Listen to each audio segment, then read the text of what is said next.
ఈ వీడియోలో మనం అసలు డైరెక్ట్ సెల్లింగ్ అంటే ఏంటో తెలుసుకుందాం. మనకు డైరెక్ట్ సెల్లింగ్ అర్థం కావాలంటే అంతకన్నా ముందు మనం వాడే సాంప్రదాయ మార్కెటింగ్ వ్యవస్థను చూద్దాం.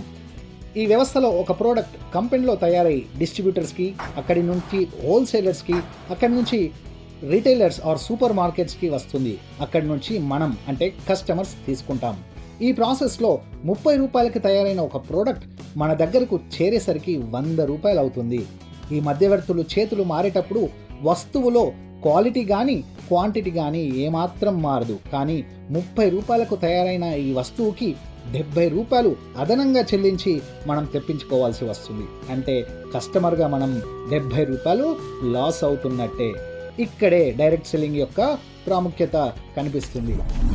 డైరెక్ట్ సెల్లింగ్లో ప్రోడక్ట్ మధ్యవర్తులని తీసేసి కంపెనీ నుండి డైరెక్ట్గా కస్టమర్స్కి చేరవేయడం జరుగుతుంది. మధ్యవర్తులకి యాడ్స్లో నటించే హీరో హీరోయిన్స్కి ఇవ్వవలసిన ఆ 70% ఆదాయాన్ని ఇప్పుడు ఈ డైరెక్ట్ సెల్లింగ్ కంపెనీస్ కస్టమర్స్కే అందిస్తాయి. అందుకే ఈ వ్యాపారంలో కస్టమర్సే డిస్ట్రిబ్యూటర్స్ మరియు అడ్వర్టైజర్స్గా మారి మంచి ఇన్కమ్ సంపాదించగలుగుతారు. మనం చేయవలసిందల్లా కస్టమర్స్ యొక్క నెట్వర్క్ని తయారు చేసుకోవడమే. నెట్వర్క్ యొక్క శక్తి అర్థం కావాలంటే ఈ ఒక్క చిన్న ఎగ్జాంపుల్ని చూద్దాం.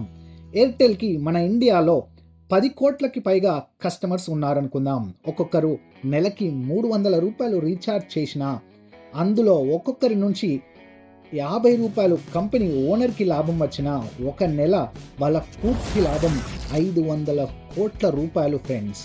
ఇది నెట్వర్క్కి ఉన్న శక్తి.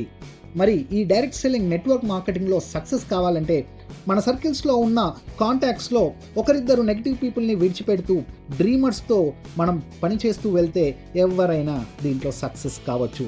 ఎంతోమంది ఆల్రెడీ వాళ్ళ కాంటాక్ట్స్తో ఫేస్బుక్, వాట్సాప్లతో వాళ్ళ బిజినెస్ని ముందుకు తీసుకుపోతున్నారు. నెలకు 10,000 నుంచి 20,000 కూడా సంపాదించలేని కామన్ పీపుల్ ఈ వ్యాపార అవకాశం ద్వారా బిజినెస్ పీపుల్ అయి నెలకు 1,00,000 నుంచి 2,00,000కు పైగా తీసుకుంటున్నారంటే వాళ్ళ లైఫ్లో సక్సెస్, మనీ, పేరు ప్రతిష్టలు, ఫారిన్ ట్రిప్స్, కార్స్ మరియు పెద్ద పెద్ద ఇల్లులు సాధించుకోగలుగుతున్నారు. మరి ఈ రంగాన్ని ప్రభుత్వం 2016లోనే గుర్తించి చట్టం